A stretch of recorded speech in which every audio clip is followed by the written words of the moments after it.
Trustee Candidate Forum. My name is Sarah Winnia Smith. I am the president of the Elm Grove Junior Guild, and I'll be moderating the forum tonight.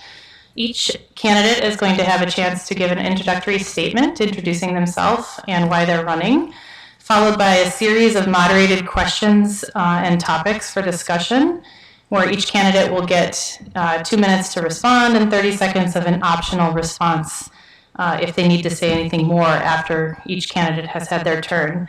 Each candidate will then have a chance for a closing statement, and then I'll give some information about voting at the end. So with that, since we have a lot of candidates and not a ton of time, we're going to go right into it. So the first question or topic for discussion revolves around the School Sisters of Notre Dame redevelopment proposal. I'm sorry, you guys. Now you know that there will be a School Sisters of Notre Dame question first. I appreciate it. Okay, introductory statements, my bad. Kristina Sayas, would you give us an introductory statement? Yes. Good evening. I first want to take this time to thank the Elm Grove Junior Guild for providing this platform. I'm excited to be here this evening. While I'm originally from Evanston, Illinois, some call it Skevinston, I've lived in Wisconsin for 10 years. My husband, James, a Grove native, and I moved to Elm Grove and purchased his family home over 7 years ago. My career has been in education, sports marketing, and nonprofit management.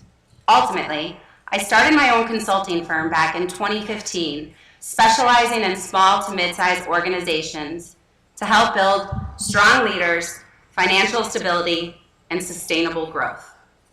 I've been an active member of the community ever since moving here.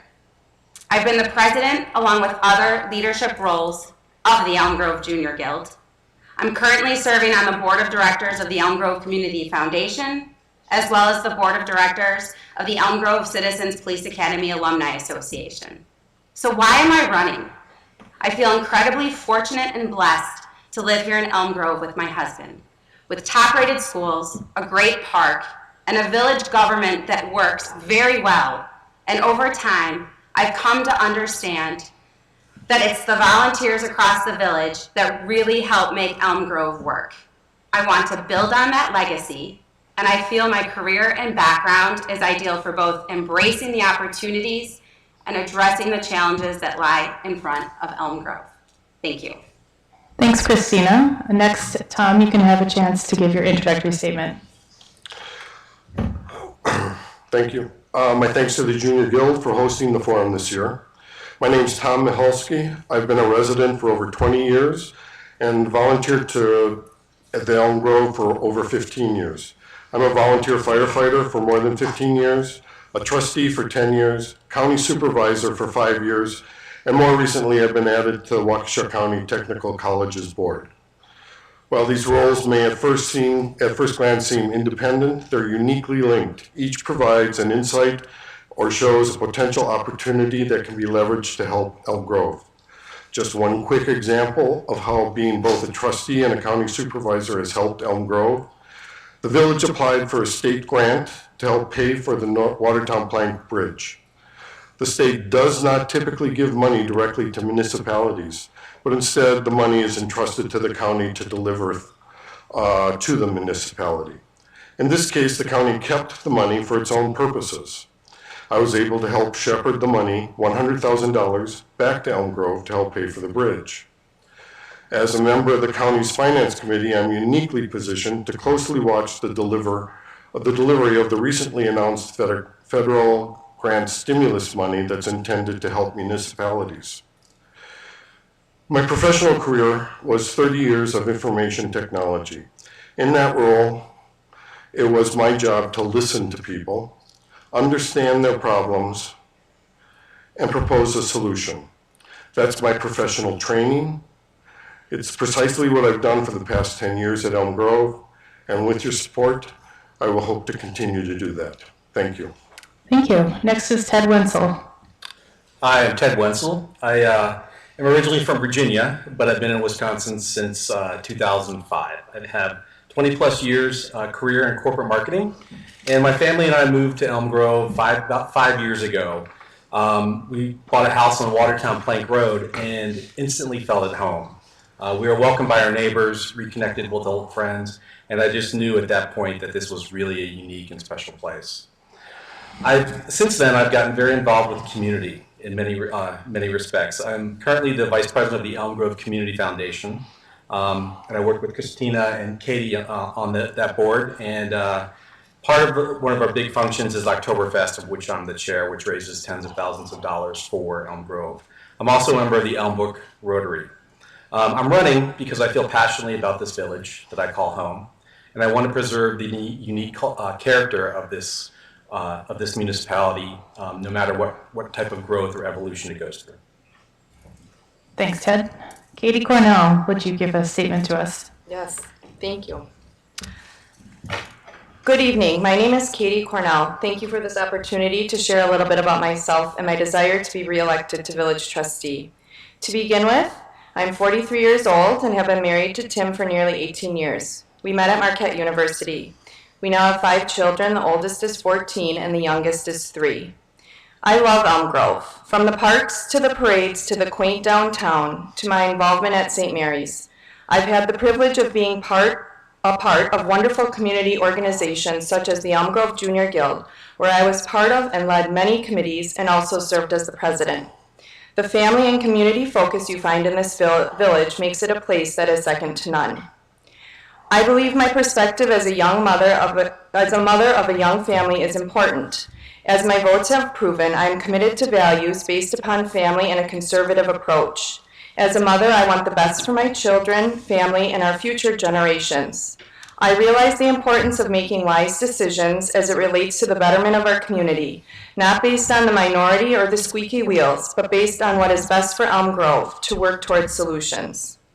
To date, I've had the privilege to be a part of several important decisions that have been before the board, including the Vanguard proposal at the Reinders property, the work done to bring the splash pad to fruition, decisions on how to operate rec programs during the pandemic, and recently leading the discussion with the Pathway Ad Hoc Committee.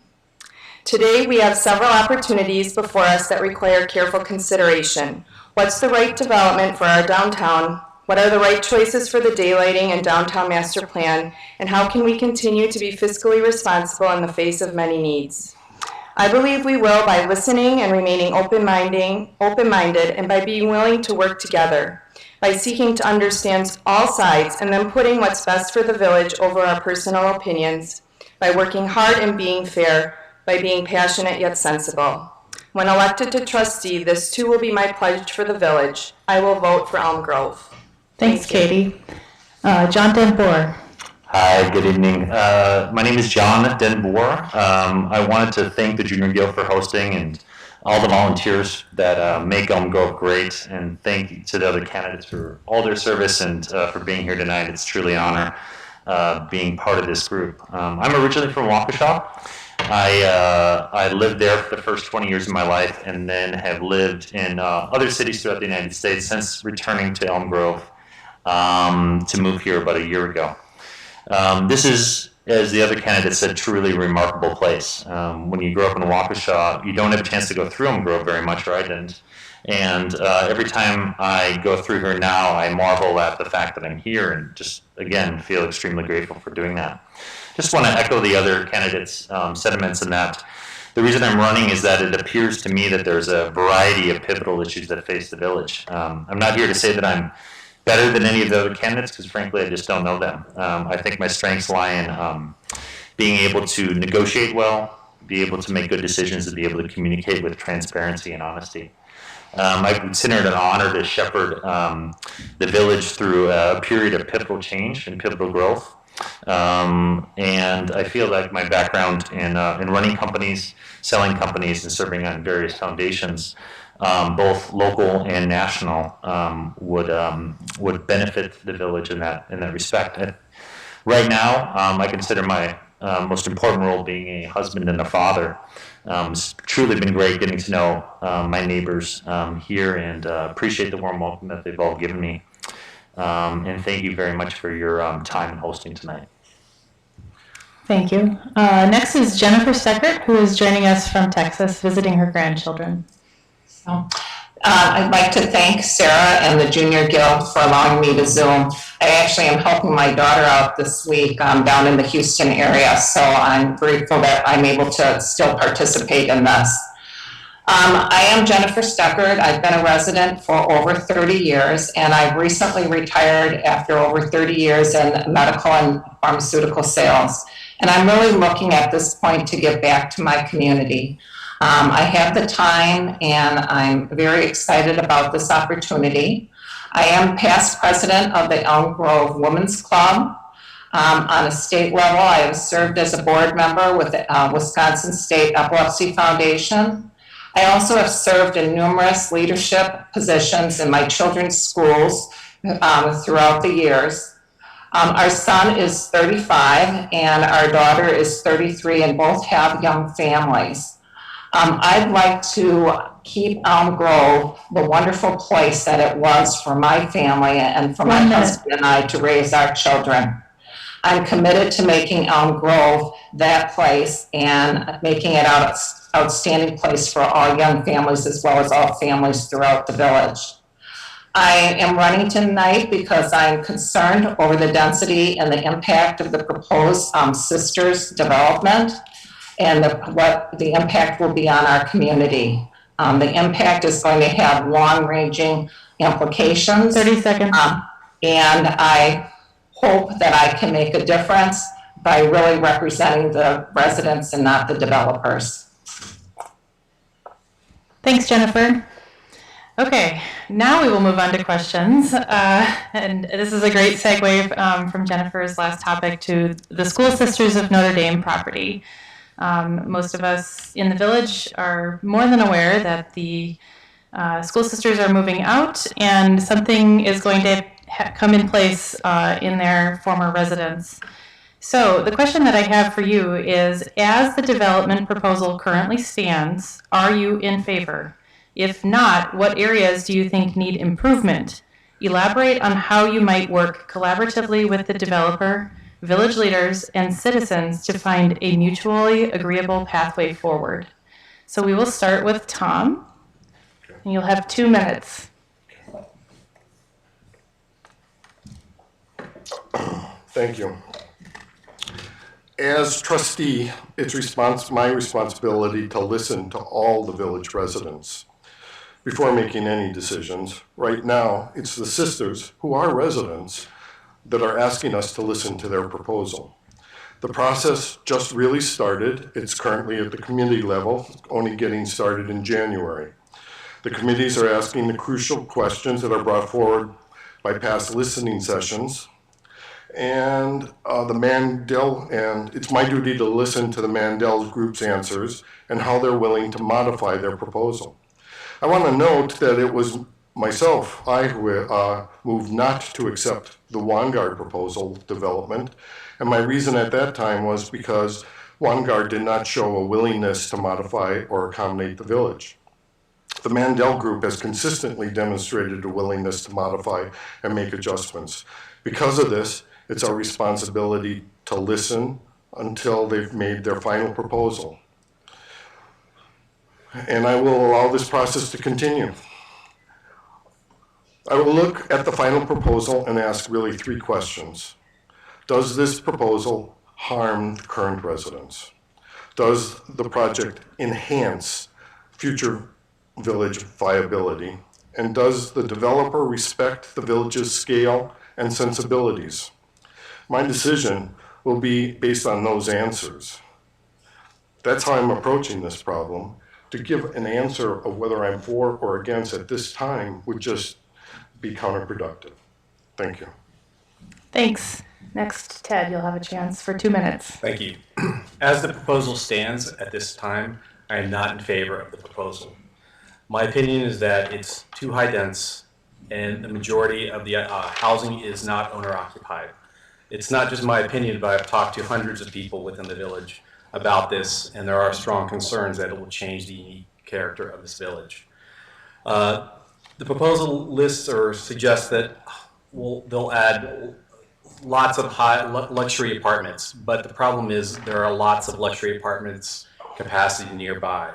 And my concern is that it'll be a big problem trying to fill this type of housing. I also believe that there will be effects on traffic, school capacity, and municipal services. And that's why I'm not in favor of this. Solutions, I believe, that could be, that could help move this along is to increase the amount of owner occupation. Whether that be transferring apartments to condos or not. I believe that owner-occupied, low-density owner-occupied housing is the best approach because owners tend to stay in their residences and their communities 5 to 6 times longer than renters, and thus become more engaged in their community. And when they're engaged in their community, they join the civic organizations, they run for office, they donate money, and they help out in schools, in the schools, and in other areas of the community that makes it dynamic and evolving. If Mandel is not able to move into condos or switch into condos, we have to consider whether or not they're the best fit for Elm Grove. Thanks, Ted. Katie? Thank you. As it stands right now, I am not in favor of the proposal. I believe the job of a trustee, however, is to listen to both sides of the argument. And I truly believe that Mandel has come a long way in what they have proposed. They have decreased the density significantly. They've made improvements to the architecture, and to be honest, those are the two biggest concerns I hear from people, are that it is too dense. They would like a better mix of owner-occupied and rental, and that the architecture just doesn't quite fit in with our village. And I believe they've made strides in those two areas. They have certainly shown a commitment to this plan, and they've shown a commitment to the village. And for those reasons, I feel that it is in the best interest of the village to continue to offer them a chance to continue to revise the plan and come up with something that perhaps will be a good fit for the village. The economic benefit of this development to our village would be very significant. It would significantly increase the tax base. It would increase the state levy limit, which would be a huge win for our the fiscal part of our village. And it also has the potential of bringing in water. And water is something that will not only benefit the downtown businesses, but in the long term benefit our village. So those are the two pieces that we truly have to weigh. And I believe it is in the best interest of the village to continue to do that. The last thing we want is that piece of land becoming another industrial zoned project. That would allow for 80% impervious surface. It could be a hospital outpatient clinic, and talk about traffic and a concern for coming and going at all times of the day. And I mean, that's not the best fit for Elm Grove. So we really have to be careful and work to find a solution, in my opinion. Thanks, Katie. John? I think it's a great question. I would just maybe, if I just humbly suggest that my categorical answer to the question is no, I'm not in favor of the current proposal. But as the other candidate suggested, I would say that that I don't think that begins to sort of encompass the general sort of dynamic that's happening in this situation. So as it currently stands, my answer is no, but with amendments and with negotiation, I could be in favor of the proposal. I do agree with the majority of what the other candidate said, in that our shift at this point needs to be sort of into strong negotiation mode with Mandel to see exactly where they're at in terms of further concessions, if they're further willing to concede or not. My sense is that I've had about 30 conversations with Mandel over the last 2 weeks, and my sense is that they're probably not willing to make significant concessions going forward. And I think at that point, the trustee's responsibility is to successfully negotiate and shepherd the project with the fidelity and the service to the sisters and their commitment to founding this village. I think the alternative at this point is to sort of dig our heels in and begin to fight what essentially is the constitutional right to sale. And as a trustee, I won't advocate spending that amount of money and that time and effort in doing so. It's going to take somebody in a group of people, and I believe the trustees that have been serving on the board have done this, to continue the strong negotiations with Mendel and the strong dialogue. Undoubtedly, this reflects a lot of different issues that are inherent in the Elm Grove political and social climate for the next 5 to 10 years, if not beyond. Thanks, John. Jennifer? I am concerned about the density and the impact the Mendel proposal will have on our community. The scale of the development is out of sync. It would occupy 1% of Elm Grove land, yet represent 10% of the total households in Elm Grove. Development decisions have long-term implications in terms of traffic, school boundaries, and emergency services. We have a very active community where our children and our residents walk and bike throughout the community, and I really do worry about the safety. We're looking at 240 apartments, 190 of them 2 and 3 bedrooms. We're looking at just under 400 parking spaces. That's a lot of traffic and that's a lot of density for a small sliver of land within Elm Grove. What is done with the sisters' property will set a precedent for other development in Elm Grove. And there are other areas that will be developed in the very near future. So I think we need to make sure that we make the right decisions here. And I think we need to take it slowly. We need to listen, but I do think we need to take a stand on the density. Thanks, Jennifer. Kristina Sayas. Thank you. So as some of my colleagues have mentioned, the proposal includes 240 units and 26 family homes as of what was submitted in January. I do believe that the pocket neighborhood that was originally proposed is now off the table, and it's going to be more like a cul-de-sac that we're familiar with. My concern is the 240 apartment rentals. I do appreciate that Mendel has addressed some of our concerns. I know that originally they had proposed having duplexes along Red Barn, and now it's single family homes. However, I believe they're asking for RS3 zoning, and all of our homes are RS1. I believe our residents jump through hoops with the building board and the planning commission. And so I really want to look at the lot sizes, and I want to still negotiate on that. With the rental apartments, I know Mendel says over and over again that they don't do condos anymore. That's fine. But maybe Mendel is not the right person for this development. It's really hard for me to hear that there's condos are not popular in Elm Grove when the Watermark, the very place that they built, a 2-bedroom, 2-bath unit over the summer was at $479,900, and within 12 hours it was contingent. So I would love to see like a mix of rentals and luxury condos along with single family homes. I have talked to a lot of families about the development, and not many are for the rentals. And even I met with our president yesterday morning, and he said, Kristina, there's so many letters of support on the village website. There's 17 in support. Some are duplicate.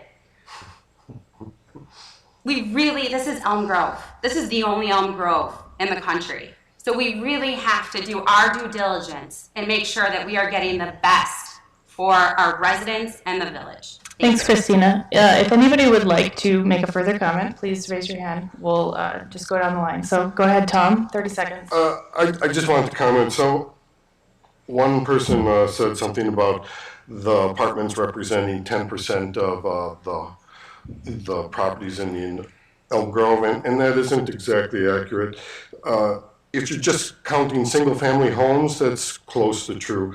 But you also have to count the new homes that are being built, and the apartments and the condos that currently exist, and the assisted living and the age-restricted apartments. So with all that, it comes closer to 7.5%, just Thanks. for point of information. Ted? Just to support what Kristina was saying, there's a strong demand for housing in this market. I checked Zillow today, and there's only one house for sale. You put up houses, you put up condos, they will be sold. That's just the market. Katy? I would just like to add, I think something that we need to remember as far as the density goes is the financials of this project will be made public if and when, which is very probable, the Mandel Group applies for TIF funding. And I think that's important because that can really serve as a strong guide for the village to know whether or not we are getting the best offer from them. And so that is another check step, I think, in this process. And again, I think they deserve the right to go through the process that was designed. Thanks, Katie. John? Yeah, I really appreciate the topic. I think, everybody's bringing up really, really good points. I think just the additional thing that I would add is we have a discussion now about what we want to see. But I think there needs to be a parallel discussion and as important discussion of what we can see. What are the legal mechanisms of challenge? And what are the legal mechanisms here of denial and potential, which will lead to potential lawsuits? So as we talk about that, I would just encourage everybody to think about what is actually our legal recourses in a variety of situations and where that might lead us. Thanks, John. Jennifer, did you want to comment any further? Yes. One of the things that makes this village so special is just how involved all of our residents are in the community. And you have to keep in mind that when people rent, the average person stays in an apartment 2.5 years. There just isn't the commitment there. I think it would be nice to have a mix of possibly condos and rentals, but to Ted's point, I also too check Zillow, and there's nothing for sale in Elm Grove. People are tearing down houses and building new. They're spending $500,000 on a house just to tear it down. This land is premium land, and there are developers, if things don't work out with Mandel, there are other developers who will be interested, and the sisters will get their money from the property. Thank you, Jennifer. Kristina, did you want to comment any further? I did. Like any smart developer, you're going to start high. We know that, and we know that they were going to come down.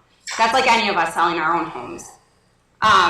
The school sisters probably did start high. They should. But when you look at Notre Dame and you look at Maria Hall and how they're going to have to, how Mandel is going to have to change that for rentals. They started at 66, now it's down to 30. And I just found out yesterday that Maria Hall might now be off the table and it's going to be less than that. I can't even imagine what it's going to cost to retrofit Notre Dame. So maybe the price has to be negotiated. Thank you. Thanks. Continuing along the lines of fiscal responsibility and developments in Elm Grove, last fall a petition was circulated in the village to hold a referendum requiring village residents to approve public works projects of $1 million or more. Did any of you sign this petition? Noting that the village board approved an ordinance requiring public referendum on projects of $5 million or more. What are your thoughts or positions on this? And we will start with Ted Wentzel. Yes, I did sign it. I actually circulated it amongst my neighbors who all signed it. And I explained exactly what it meant. And it was very popular across party lines, across age lines, across all types of demographics. There was a strong support for that. The feeling was that this proposal was being pushed through without enough input from the public.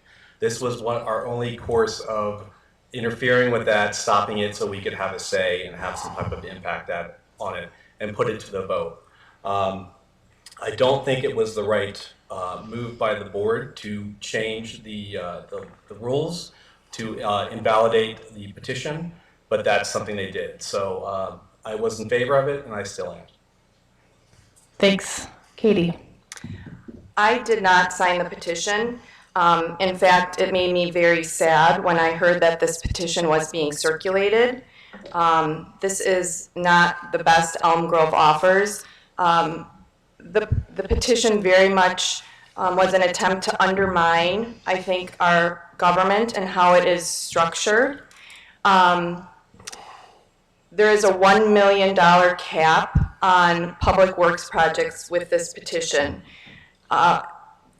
For example, I am sitting now and serving and leading the pathway committee, and we're looking at these pathways that are soon to be developed. Most of the pathways on that list are going to cost over $1 million. There's a lot of emergency repair work that will cost over $1 million. And to hamstring the government that every time these projects come up that these things need to go to referendum, it's a waste of resources, and it's not in the best interest of our community. It truly isn't. And like I said, it really bothered me that it was this attempt to undermine how things are supposed to work. I had many people come up to me and say, I had no idea what I was signing. I didn't understand how it works. I asked for my name to be removed. That's just not good. And that is not the kind of place that I want to live. So, unfortunately, we are where we are. Now, many of those people are suing our village, another waste of resources, in my opinion. And I'm hoping we can move on from this very soon. So, thank you. Thanks, Katie. John? Yeah, great topic. Thank you. I was not introduced to the memorandum simply for not being here, but I've researched the issue. I would have signed it. I don't want to piggyback on Ted's astute comments, but I don't disagree with anything he had particularly said. I think, in general, anything that adds to increased transparency and accountability in systems of government, in my humble opinion, meets the American ideals. And those ideals are reflected in our own community. I think it's always difficult when people work extremely hard and do really good work in areas, and they feel like they're being challenged in that work. But through that challenge, I think becomes a good dialogue, if done right, and increased accountability. So I would have signed it. I would disagree with the board's decision, and certainly would be supportive of that. Thanks, John. Jennifer? I did sign the petition, and I will tell you that it was not an attempt to undermine the village in any way. It really was an attempt to get the board's decision, because we felt that the project was snowballing forward along with the master plan for Elm Grove, and that the residents weren't being heard. As far as monies go, if there are emergency repairs, or there would be an emergency situation in Elm Grove, you would not need to get voter approval for that. So I did sign it. People were very well informed what it was about. We handed out brochures on it, and there was also information on the petition exactly what it was, and we answered any questions anyone had. So I'm sorry to hear that some people didn't feel that they were informed, but the vast majority, I can tell you exactly what they were signing. Thanks, Jennifer. Kristina? Thank you. I am aware of the referendum that was circulated and understand that there have been some litigation between some of the members in this community and their village regarding it. I did not sign the referendum. I believe that if you're not happy with something, you go to the voting box or you run. I've always been a proponent of one voicing their opinions, but I also have an enormous respect for the judiciary and legal system in Wisconsin. It is important that our citizens have access to the legal system to keep our local government in check with the law. And likewise, our village should be able to confirm with judicial backing when they have acted within the law. This is how the system works. This is one of the main reasons why this country is so great. And because I respect that process, I don't think it is appropriate to comment and vacuum on pending litigation without all the facts. This will be done through the courts, and I'm confident our judiciary will hear those facts and apply them to the law to make the appropriate decisions. Thank you. Thanks. Tom? Thank you. I don't believe the petition was ever really about fiscal management. I really do think it was an attempt to stop the sisters' development. It was an ill-conceived plan right from the get-go, limiting us to the $1 million. That not only was a cap, but it would have been in place for, I believe, 5 years without any escalators. The splash pad that we just put in cost over $1 million. As Katie just mentioned, most of the paths we're looking at will be more than $1 million. Every time you want to do a project, you have to go for a referendum.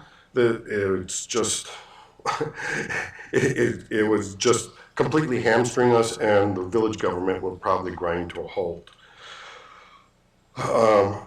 I like to think that we are fiscally, we aren't cheap. I heard President Palmer say that we were cheap. Well, I don't really think we're cheap. I think we're frugal, okay? And we have to be frugal because every year our costs go up and up and up, and because of laws and the stagnant state of our tax base, our dollars really stay the same. So we are on a never-ending, shrinking fiscal tight string, because state revenue is going down, but insurance keeps on going up, or building materials go up. So we always look to where we can save money. Now we have to road work. We're looking to road utility to additionally save money. So it isn't about fiscal responsibility. It was about stopping a project. Thank you. Thanks. Now it's time for responses. Raise your hand if you'd like to comment further. Okay, Katie? I actually. Oh, well, you'll be. Oh, sorry. Yeah, we're going in order. Gotta loop around. Yep. Katie, go ahead. I guess I would just say, to Tom's point, I think it would maybe perhaps been a conceivable idea if the village had a historical background of not being fiscally responsible. But that is just simply not the case. And so I do believe that it was an effort to stop the Mandel project. And again, I believe that undermines the process of how it works. And that is what makes that petition not a good thing for our village and is dividing this community. And that is very unfortunate. Thanks, Katie. John? I'm not, I said what I needed to say. Thank you, Joe. Jennifer, did you want to say anything? I just want to make one comment. The splash pad really was supposed to only be between 500 and 600,000, and there have been almost zero $1 million purchases in the past 20 years in the village. This was not attempted to hamstring the village in any way. Kristina? Yeah, I just want to, I know that Neil Palmer last night said that this is costing the taxpayers. We do have insurance, correct? Yeah, we do. So it is not costing the taxpayers. I mean, I just wanted to say something like that. Again, I'm not part of this. I didn't sign it, but that's why we have insurance. And I don't think it's costing taxpayers. Did either of you want to say anything? Yeah, I was going to answer the question if it's going to cost us anything. And yes, we have insurance, and I know that that'll defray the cost, but I don't think it is a 100% kind of deal. So whether we win or lose, I think also impacts the percentage. But I don't know those things for a fact, so I'm sorry. And I don't, Ted, did you want to say anything? No? Okay. We will move on to the next question then, which is, what are your thoughts on creating a TIF district for financing at the School Sisters site? Are you open to TIF districts for future projects in downtown Elm Grove? So we'll start with Katie. Oh, that's me. Yep. Okay, could you read the question again? Sorry. I was thinking of Yep. where it's going. Yeah, Katie, you're going. I'll read it again. What are your thoughts on creating a TIF district for financing at the School Sisters site? Are you open to TIF districts for future projects in downtown Elm Grove? Yes, I am open to using a TIF district for the funding of, particularly for the water benefit that this project could potentially bring in. I think TIF funding is an excellent tool to help with the infrastructure in a community. I have, recently heard from people that are very concerned that it will raise their taxes, particularly if they're in the TIF district as it's designed. And that is just simply not the case. The TIF district does in fact pay back towards that TIF.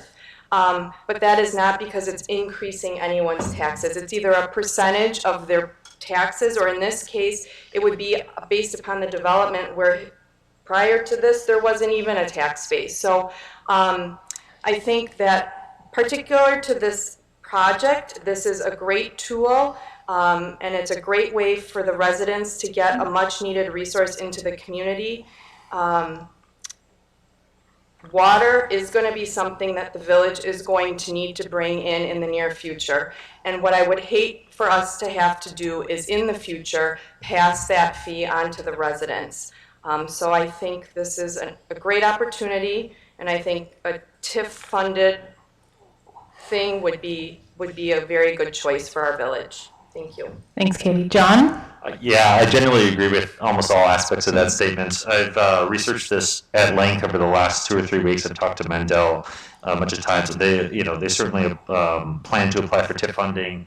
I think for the reasons that Katie really eloquently articulated, I think that it has a lot of wins for the village.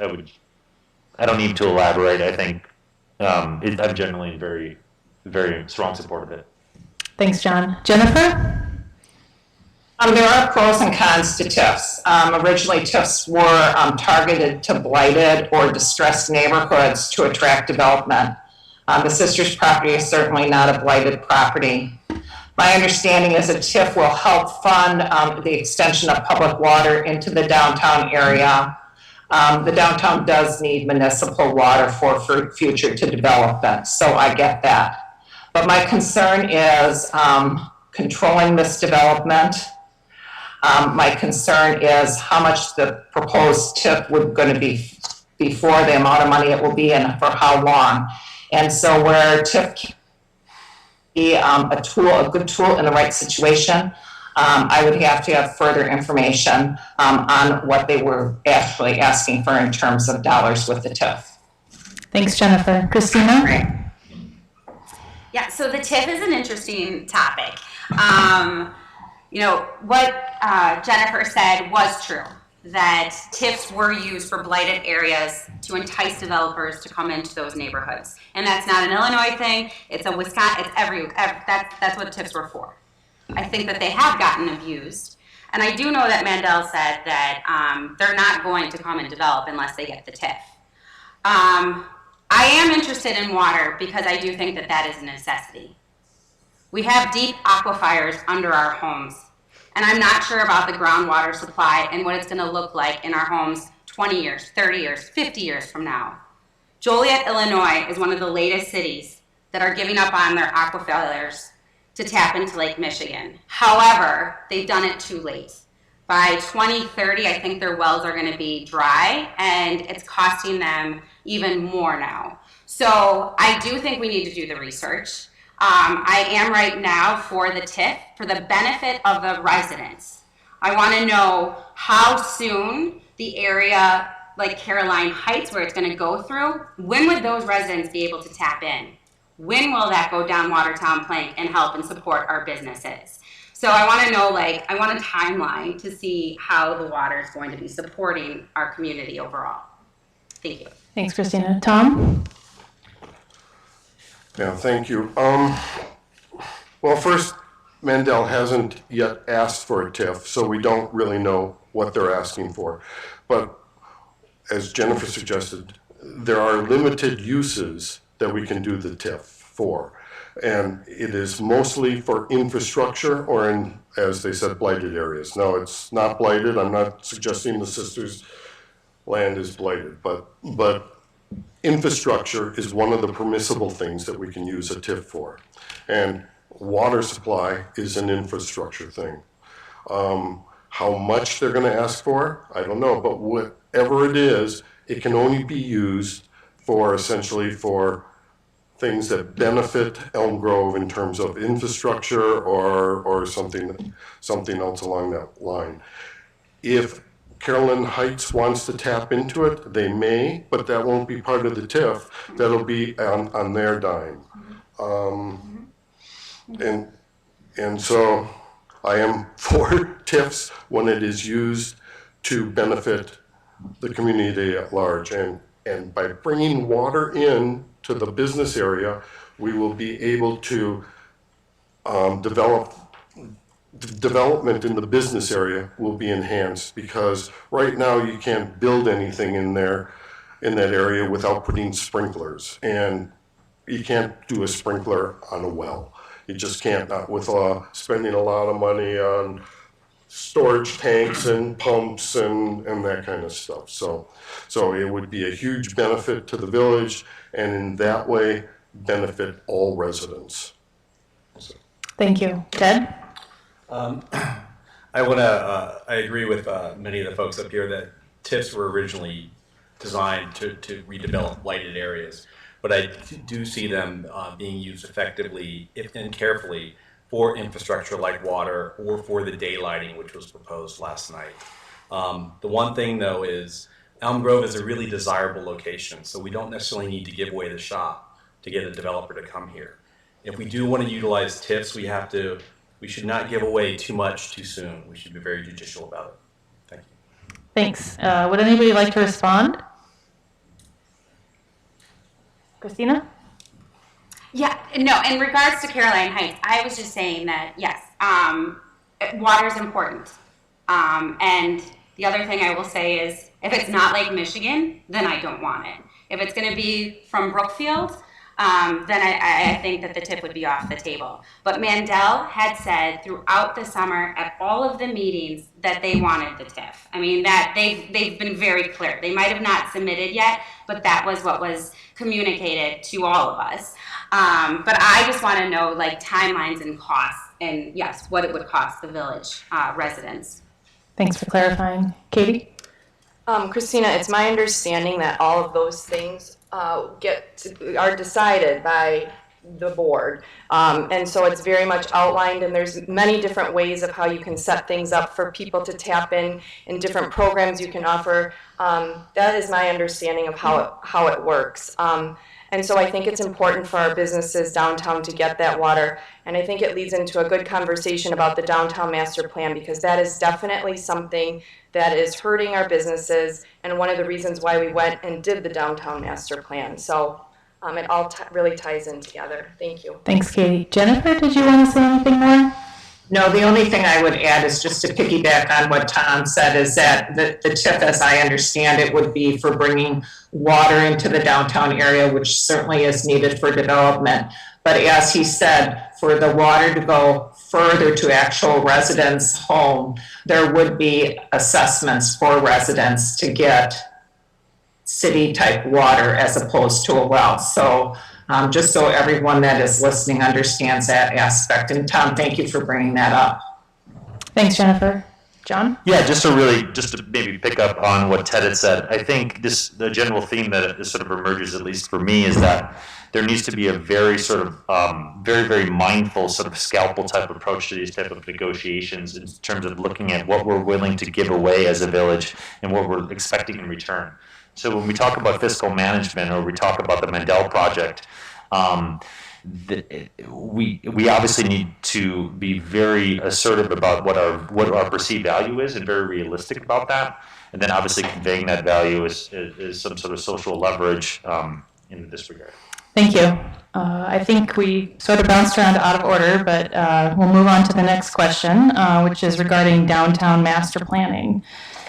What are your thoughts regarding the vision or concept for the downtown master plan as it stands, noting that the pandemic curtailed public discussion and approval meetings? In that vein, what are the realistic hurdles to you as a leader in assessing redevelopment or future housing commercial development in Elm Grove? So we will start with John Den Boer for this one. Okay, I might have to ask you about the second part of that. That is fine. I know it's a mouthful. For short-term memory. Okay, so thanks for the question. This is actually a really true joy to sort of review this, the project, the completion. So I reviewed the downtown master plan.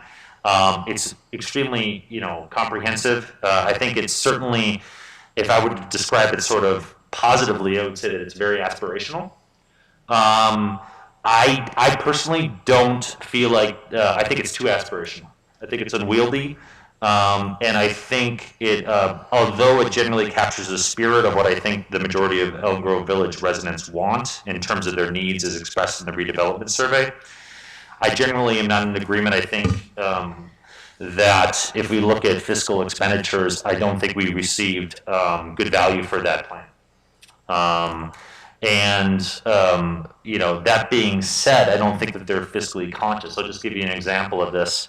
The plan talks about demolishing buildings that we know and love. BMO Harris, my father works at Willer Anger, that building would be demolished. I probably, if forced to, would find alternative 3 the most attractive. But in general, I think the best possible aspects of that report are actually found on page 16 in terms of key liabilities and challenges. If you look at that section, thank you. If you look at that section, it really talks about themes that I think are inherent in the entire decision-making process of the village. And I think these are themes that we must really take to heart in terms of our general decision-making. Overall, I think the development plan is far from adequate. I think it's unnecessarily bloated. I think it uses a sledgehammer when a scalpel is better suited. I disagree with the significant financial spend on it, and I believe we were overcharged for an inferior project. Next will be Jennifer. Yes, I attended the September 19th, 2019 meeting at the Sunset Playhouse when the downtown master plan was shared with the residents. And I can tell you that the vast majority of the residents were upset and they were concerned. Every seat in the house was full. There was standing room only. People were spilling out into the hallways. Mary Inden described the downtown master plan as grandiose, and it certainly is in some ways. It calls for rezoning, storefronts that are zoned for multi-use so that there could be an additional 2 floors of apartments above them. With 3-story storefront buildings with apartments above, is this even Elm Grove anymore? We do need some change. Change is good. It keeps our community vibrant. However, change must make sense for Elm Grove, and it must be on a scale that does not detract from the community. I have some real concerns over the downtown master plan as it is right now. Thanks, Jennifer. Kristina? I'm not sure it should be called downtown master plan. I think it should be downtown conceptual plan.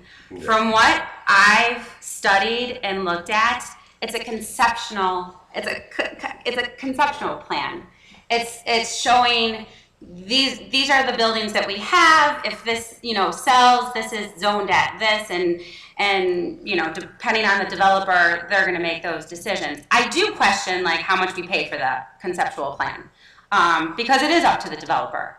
If BMO Harris sells, we don't get to tell them really what to do. It's going to be the developer that's going to draw up the plan and based on the zoning. And so that's what it is. It's a conceptual plan. It's not saying that this is going to happen. But it's a good thing to think about when we're talking about the School Sisters of Notre Dame, because you do have the Reinders property, you've got the 890 building behind Sendix, and eventually we don't know what's going to develop there. So as we are negotiating the School Sisters project, we have to have in the back of our minds what potentially could go in those other areas if it's more apartments or condos or whatnot. But again, it's a conceptual plan. Thank you. Thanks, Kristina. Tom?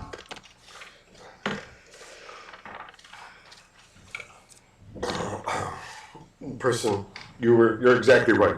It is a conceptual plan. It isn't a plan that's hard and fast. It is what it really is it's not going to tell you. It's not telling you what the village center will look like.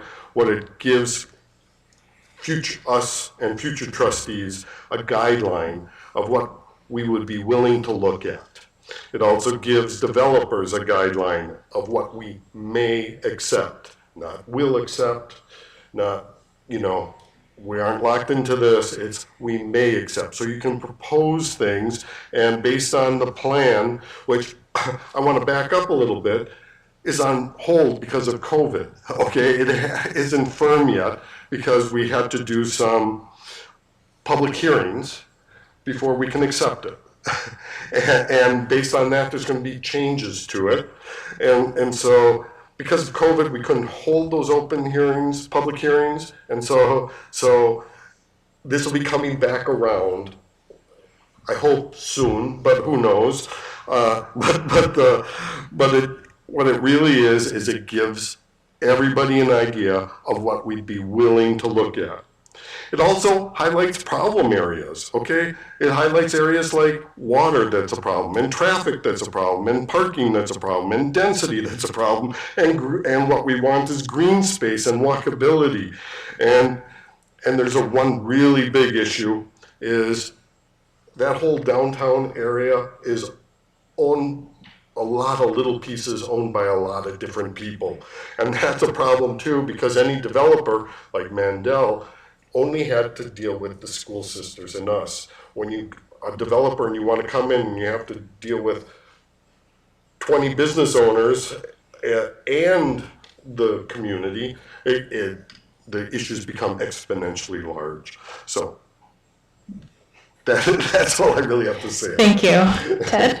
Yeah, I'd like to reiterate what Tom and Kristina said. It is a shared vision. It's a concept. And I think it's important that you put it out there so that a lot of the smaller owners and the citizens all kind of agree and come to a consensus of this is what we'd like it to look like. So that when development does happen, they keep that in mind. And as they develop their individual pieces or buildings or properties, that we keep that same flavor, that same vein, so that it becomes one consistent look and feel. I like the idea of what I saw of the walkable downtown, the green space, the daylighting of the river, the ability to expand additional branches. To Jennifer's point, I don't necessarily want to see 3 levels of apartments on top, but I do like the idea of additional small business space. And as we all agree or realize that any type of development or any development master plan that you put down in downtown will require municipal water, so that will have to be part of the equation. Thank you. Would anybody else like to make a comment? I haven't done one yet. Oh, I'm sorry, Katie. I thought you went first. Go ahead. Yes. I think the downtown master plan has really gotten a bad rap from the beginning. People very much felt that it was intended to give particulars of what could go where. People were hoping it would show a pizza parlor and that would be a pizza parlor. And that was, as these guys have indicated, that was simply not the case. It's a conceptual plan of what could possibly go in various areas based upon the current zoning as it is written. Elm Grove suffers in the downtown from some very small parcels that do not have water. And so it's very difficult to get developers in. So this was intended to not only be a roadmap for developers, but also, to Tom's point, a roadmap for the trustees. We have had many failed attempts at development in the downtown, and people were constantly saying, everything seems so piecemeal, we need to make it cohesive. This was the attempt to do that, to create a cohesive, walkable, bikeable, safe downtown. I think it's important to note that if the Mandel proposal were to go through, I very much believe that the downtown master plan would be revisited. It has not been finalized yet or approved yet. We still have a lot of process to go through with that. I think a lot of the apartments that are currently shown there, or multifamily, would be taken out. Elm Grove can only absorb so many apartments or rentals. I don't think there would be a need for that. I also think that perhaps then we would see more commercial opportunity that could be included in the plan. The density of people, the increased density in downtown would lend itself to that. So it is still a work in progress, fortunately, because I think there will potentially be change that will affect the way things look. Thank you. Thanks. Would anybody else like to make a comment? I would like to make a comment. Okay, go ahead, Jennifer. I do think that it is conceptual, but it is a direction that some members of the board seem to be taking. Right now, the legislature committee that is, an offshoot of the board is looking at rezoning. And they're looking at finalizing zoning in terms of setback and density. For example, with a planned overlay district, they're looking at a density of 22 units per acre. It just seems to me that it is driving some of these issues, and I do have a concern with that, and I think those are things we need to look at very, very carefully. Thank you, Jennifer. The decisions we make have long-term implications. Thanks. Okay. Yep, go ahead, Tom. Just a point of clarification. Yeah, we are looking at overlay districts, and that's because the state required us to. There's been a lot of abuse around the entire state of overlay district, and they set up rules that you have to follow. And all we're trying to do is fit within the new state guidelines, and that's that. Thank you. John? Yeah, I appreciate the comment, and I agree that this is a conceptual report. My issue, just to reiterate, is the rigor in which this document is conducted and the value that we get from it. I personally, if it were my money, would not have paid for a report, even conceptual in nature, that's not based upon plethoras of data. There's a lot of assertions in this plan that are not based upon real data. And so regardless of my opinion, I would say that we did not get the value based upon the expenditure. Thanks. We're going to shift gears a little bit now and talk about an interesting development in this election compared to previous elections. I received a lot of questions, variations on this theme, so I thought it appropriate to bring up. Some of the candidates for Elm Grove Village Trustee have been endorsed by county-level political parties on both the Democratic or Republican philosophies. Please comment on your thoughts on county, state, and national political organizations making endorsements in what has traditionally been a nonpartisan municipal government role. So I believe that Jennifer Stuckert is first. Sure. If we look at all the issues that are really facing the village right now, they're local issues. They really don't have anything to do with one party or another. I think sometimes in this day and age, people are pretty polarized in terms of whatever party they support. And I think sometimes people don't take the time out of the day to really understand the issues and where people stand, so they look to the parties that they support. And I think that's where this is coming from. But really, if we look at the local issues, if we look at things that we're facing as a village, they really are issues that are important, and they are issues that don't necessarily one party or another has one strong position on or another. They really are local issues. Thanks, Jennifer. Kristina? Sure. So yes, this is a nonpartisan position, and on the ballot next to our names, there won't be a party affiliation designation. In general, even in nonpartisan races, political parties do in fact endorse candidates. I have been incredibly transparent throughout this entire campaign. It's public knowledge that I am a registered Republican, and I'm a member of the Waukesha County Republican Party. I've been a registered Republican since 1997 when I was a college Republican at DePaul University. I'm not surprised about the endorsement. But I think that I've shown, based on my career working with area nonprofit organizations, plus with being on the board of the Elm Grove Community Foundation, president of the Elm Grove Junior Guild, working with the board of directors, the committee chairs, that we all come from a variety of backgrounds with different talents, likes, ideas, and I think it's amazing to see all of us come together for the betterment of our community. So I'm comfortable with the endorsement, and if you go to the website right now, Neil Palmer, our village president, was endorsed by the Waukesha Republican Party. Mary Inden, who's running against him, was, and 3 of us up here. So it's something that does happen. Thank you. Thanks. Tom? Hi. Yeah, we live in an unfortunate period of time where everything seems to be partisan. Even Dr. Seuss can't escape it. It saddens me that we've come to this, but here we are.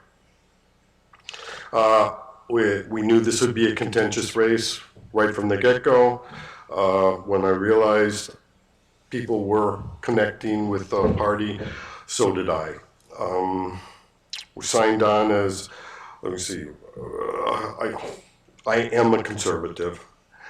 If I belonged to a party, the Republican Party would be my natural home.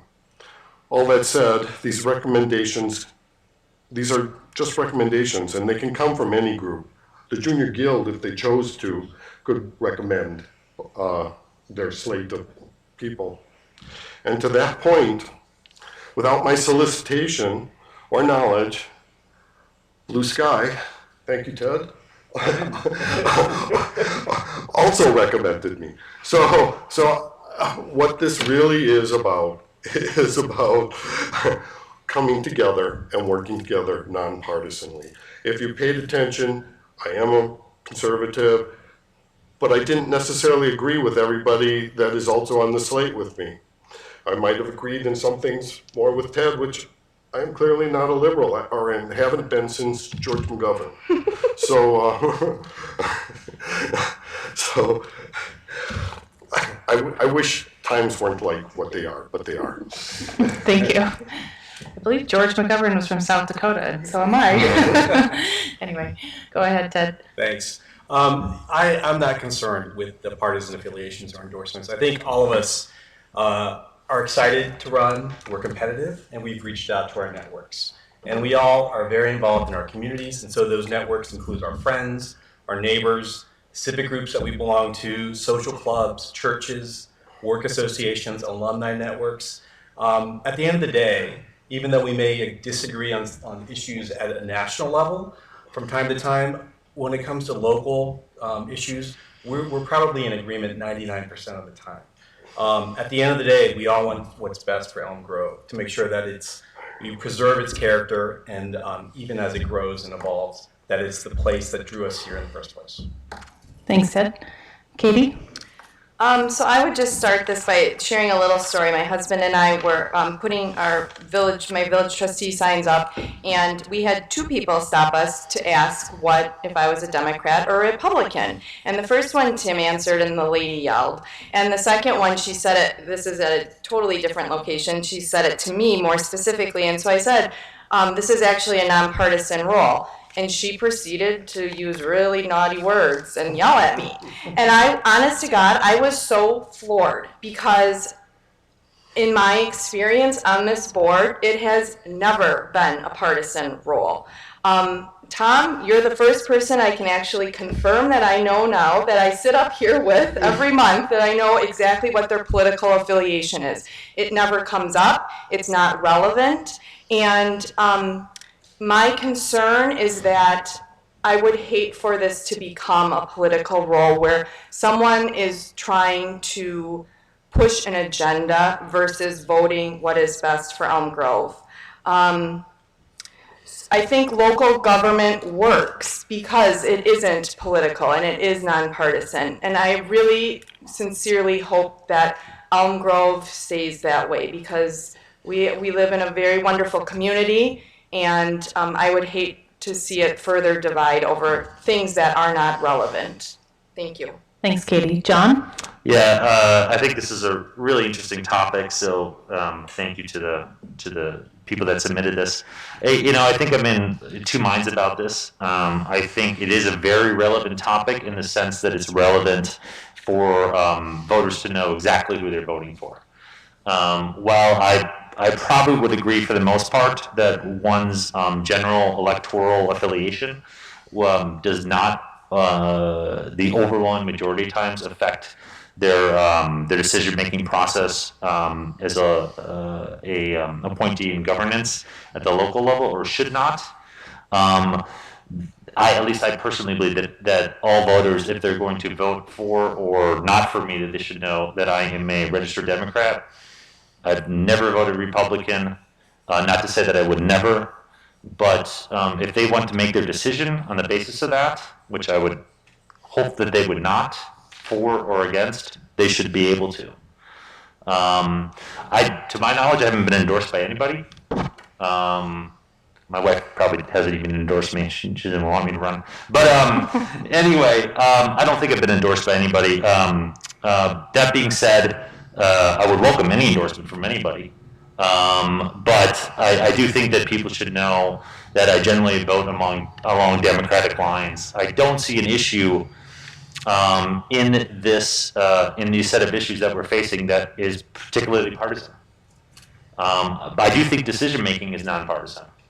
But I do agree with the rest of the candidates in a number of ways, including our job is not only to make great decisions for the community, but our job is to bring the divided politics that has affected our nation and that has undoubtedly infiltrated our village, as Katie astutely said, to ameliorate our community of those and to bring our community together. Thanks. Thank you. Does anybody want to make another comment on this topic? I think you all have elevated the discourse here just to make my own personal comments, and I really appreciate it. But go ahead, Kristina. I would say it was an endorsement, but I just want the public and all of you to know I never posted anything on any political websites, Facebook pages. Nobody passed out my political signs except myself. I ran my own campaign. The party did not run or touch anything, and I was very clear when I did get the endorsement that this is my campaign. And so I just wanted to put that out there. Thank you. All right, we'll move back to some more local stuff, since that's what we're here for. Back to the transportation utility. It was touched on a bit previously, but what are your thoughts on the creation of the proposed Elm Grove transportation utility, noting that many of the village roads and bridges are in need of repair? How do you envision financing for a transportation utility will take place? So we are back to Kristina Sayas, starting first. So I'm not as privy as the two incumbents that are up here right now. I would want to make sure that we've exhausted all areas before we include that to our taxpayers, because once it's on there, it's not going to come off. So I believe that we need to do our due diligence and make sure, like I said, that we've exhausted all areas before that's something that I would vote on. Thanks, Kristina. Tom? Well, it currently is under study, but the truth of the matter is that we are having our budget is so tight that we're having a difficult time paying for the repairs that are needed. And in addition to that, people want paths, and we don't have any money for that. And so we're looking at potentially the portion of the money that we normally put in for our tax dollars, our tax levy, taking that out and putting a separate line on our tax bill. And this would be a transportation utility, not dissimilar from the garbage collection fee or the sewerage fee, and I think there's a couple others. So it's along that lines, and it really is just a mechanism to give us some space within the levy limits to do the necessary work that we have to. And that's largely the way it is. It's still a ways to go.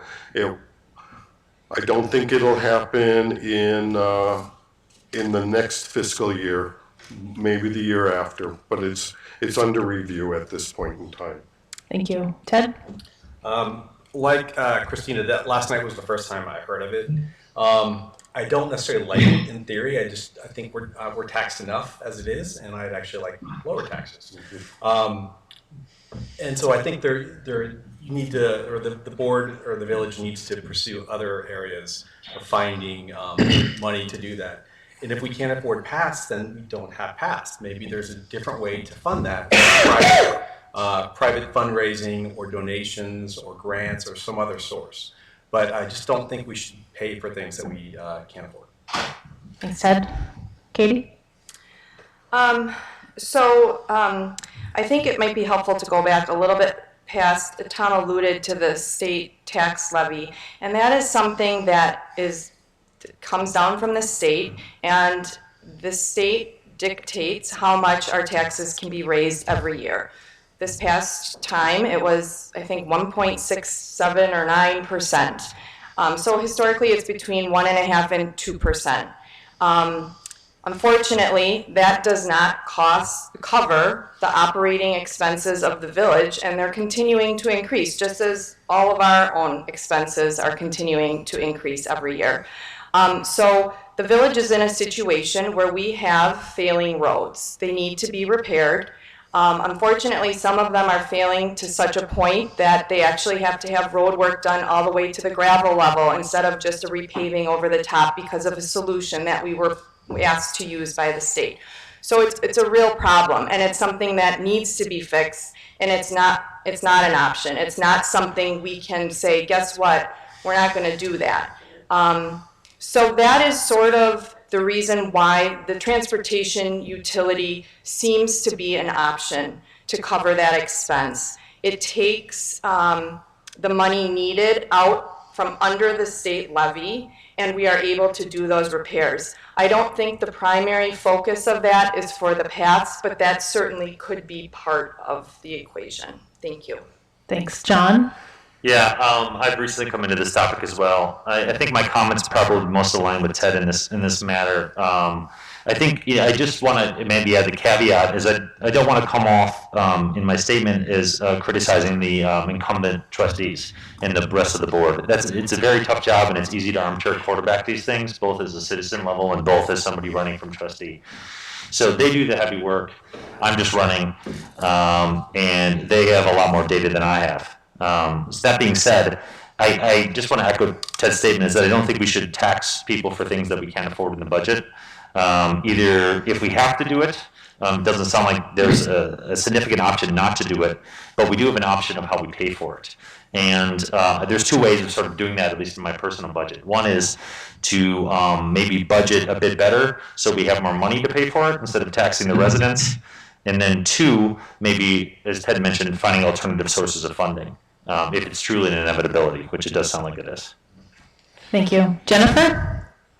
I actually, too, what was the first time I had heard about this was last evening.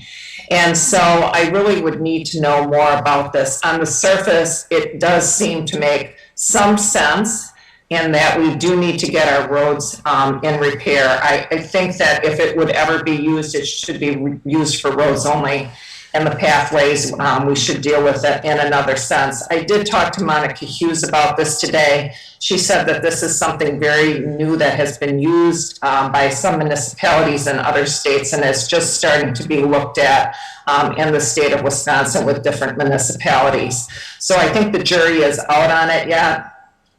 Certainly we need to address our roadways, but I would be for finding it somehow within our budget and making it work.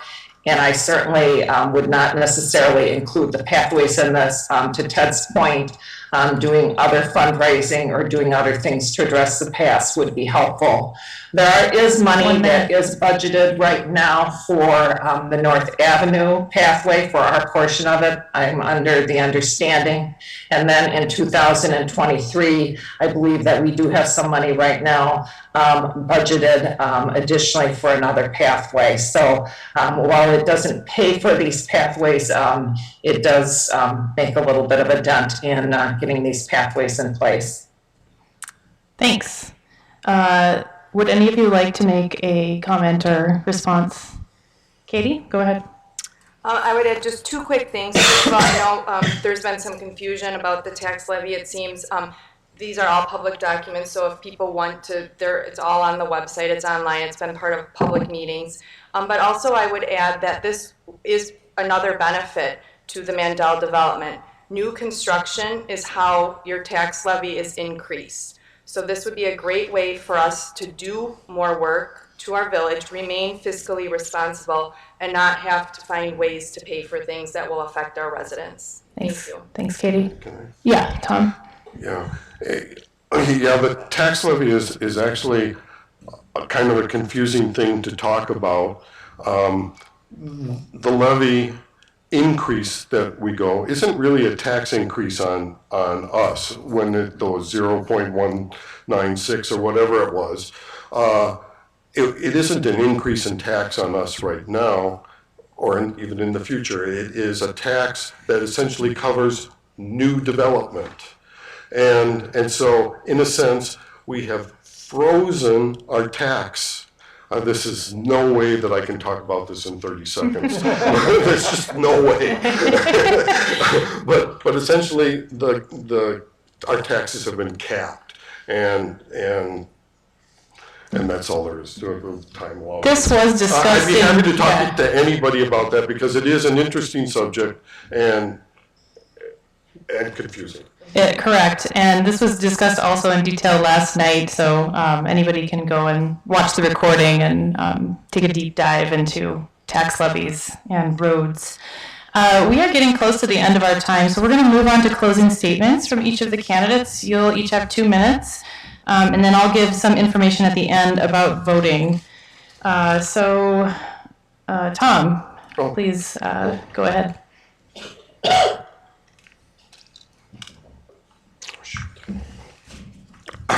Okay. Thanks again. In closing, I'd like to put in a plug for Elm Grove's volunteers. When I talk with village's newer residents, they're usually surprised to learn that fire and EMS is not staffed 24/7. Instead, it's handled by volunteers who respond when called.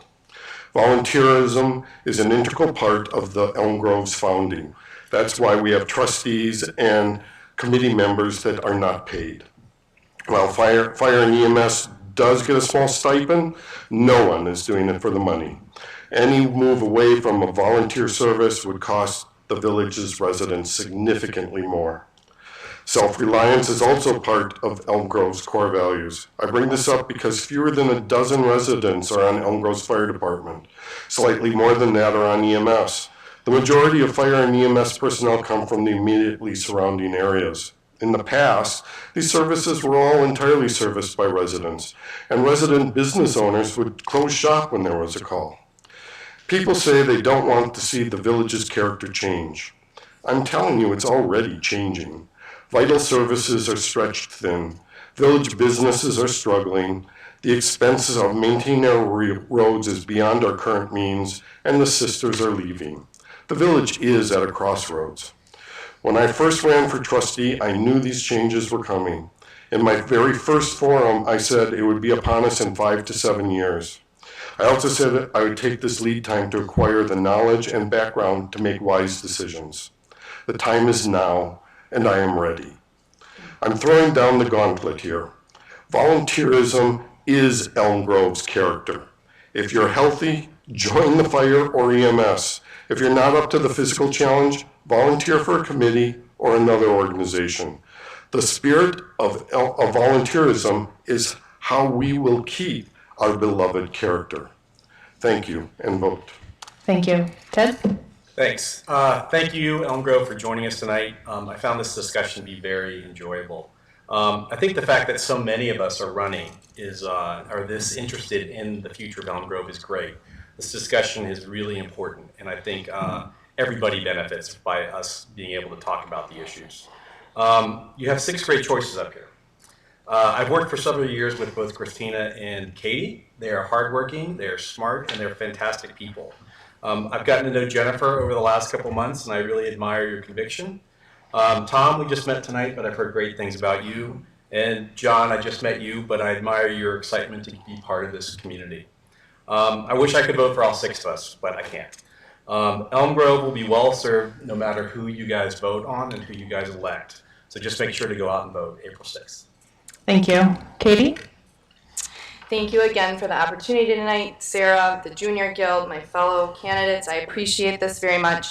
In my brief tenure as trustee, I have learned that the key to success is doing your homework and listening. The issues before the board are often complex and have many layers. The answers are not always easy or black and white like a social media post can make them seem.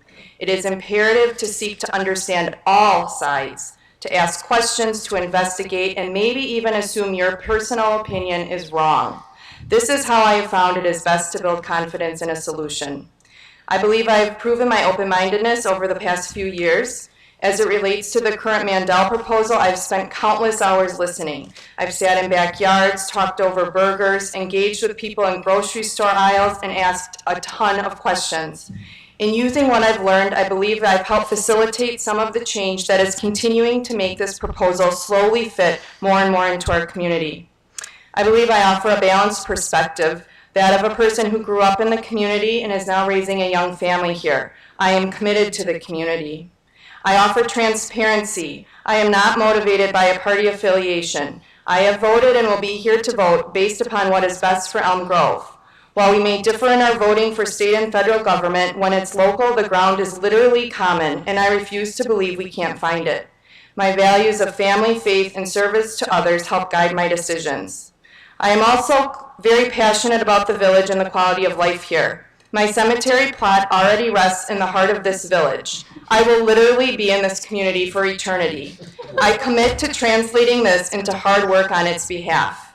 When elected, I promise to do my very best to serve the community and carry on the legacy of this great village. I promise to put the village first and vote for Elm Grove. Thank you. Thanks, Katie. John? Yeah, I just wanted to thank you so much, Sarah, and the Elm Grove Junior Guild. I'm getting my second vaccination tomorrow, and you guys have been amazing in that. Just in the past year and a half, I've come to know just how special Elm Grove is. It's a real testament to how amazing this place is that people are so extremely protective of it. One of the things, as I'm sure those of us that are parents can agree with, is that it's super hard as our children get older to balance being protective with allowing them to change and to be as independent as possible. I mean, I see some analogies here in the growth that the village is experiencing. I don't think there's any right or wrong answer, but I would agree with the sentiment of the other candidates in the sense that what this really requires is somebody walking hand in hand with the village in a very, very intimate connection. So the words that I think of when I think of a trustee are things like being a steward and things like being a shepherd. I mean, I don't think it's ironic that the School Sisters founded this village in the 1800s, and there's such a strong spiritual connection here. You know, we all know it as we drive around, and we feel it when we enter our community, and it feels different when we leave our community. I have people like Tom and Katie and all of you guys to thank for making this such a desirable and amazing place to live. I think we're very much aligned in a lot of things. I think probably choosing candidates from this mix is a very difficult choice. I have articulated my positions. I think my positions are very clear, and I put them in position papers on my website, which are all welcome to take a look at. I welcome your vote, and I welcome your dialogue, but I would echo everybody else's statements and simply vote. Thank you. Thank you. Jennifer? I'd like to thank the Junior Guild again for this opportunity for all of us to share our insights and our thoughts and our visions for the village of Elm Grove. I am committed to representing Elm Grove and those in Elm Grove, and I really would like to keep Elm Grove the special place that we all call home. Elm Grove has a unique sense of community, which is difficult to find in other places. Increased housing density could change that. While change is important to keep our community vibrant, that change must maintain the character that makes Elm Grove special. Redevelopment of the School Sisters of Elm Grove campus will be the biggest project in Elm Grove history. We need to get it right. If elected, I promise to represent the residents and not the developers. I will work to keep new development housing density at a level that makes sense for the residents and does not change the character of the village. I will work to conserve green space within any new developments, and I will be fiscally responsible with our tax dollars. I promise to always listen and will work hard to find solutions that will work for all. When you vote on April 6th, ask yourself, what makes Elm Grove special? How can we keep it that way? Who will best represent me and my family? As you think through those questions, I hope the name Jennifer Stuckert comes to mind. Thanks, Jennifer. Not Katie. Kristina. Thank you again to Sarah, to the volunteers this evening for making tonight's forum possible. Whether you are new to Elm Grove or a longtime resident, think about why you chose to live here, why you stayed here, or why you've come back. I'm confident your list would include top-rated school district, beautiful homes, safety, a quaint village that offers some of the best traditions like our annual Memorial Day Parade, our 4th of July celebration, breakfast with Santa, our annual tree lighting, or maybe it's because Elm Grove is a welcoming community of neighbors and friends. I'm proud to be counted among those dedicated to ensuring a bright future for our village. My motivation to run is to ensure that our children will have the opportunity to experience joy similar to those my husband cherishes from growing up here, of being able to walk safely home from school, of seeing examples of community engagement, of helping and caring for our neighbors, of maintaining our traditions, preserving our history, and connecting with the landscape that makes our village unique and wonderful. I want Elm Grove to continue to be a place where our children will want to return and where new neighbors will want to move, raise families, start businesses, get involved, and prosper. Over the last few months, I've had the opportunity to meet so many people during this campaign, and I do feel my message has resonated. I believe it is my experience that people are responding to, and that experience is ideal for Elm Grove right now. My experience in growing my business has taught me how to motivate people, how to listen, and how to create systems that work. My experience on boards has taught me how to work through hard decisions and build consensus in a collaborative fashion. My experience in public and philanthropic service has taught me empathy. My experience here in Elm Grove with many different organizations has provided me the opportunity to get to know our village staff and the great volunteers throughout our community. I believe my experience will help Elm Grove thrive. I'm hopeful I will have the opportunity to serve you as village trustee, and I'm asking for your vote. Thank you very much.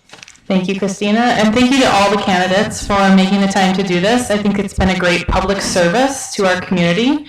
I certainly have learned a lot about each of you and your positions, and I think I speak for the community when I say we really appreciate you all being willing to serve in this role. A little bit of information about voting. All the voting takes place in Elm Grove in the Village Hall in the community rooms downstairs. That's at 13600 Juneau Boulevard in Elm Grove. The election day is Tuesday, April 6th from 7 a.m. to 8 p.m. If you cannot make it that day, you can request an absentee ballot no later than April 1st. You can vote in person most business hours, 8 to 4, at the Village Hall from now through Thursday, April 1st. On April 2nd, early voting is by appointment only. You must email the village clerk. All of this information can be found on myvote.wi.gov or the village website. So thank you for tuning in, and on behalf of the Elm Grove Junior Guild and Elm Grove in general, thanks for joining us.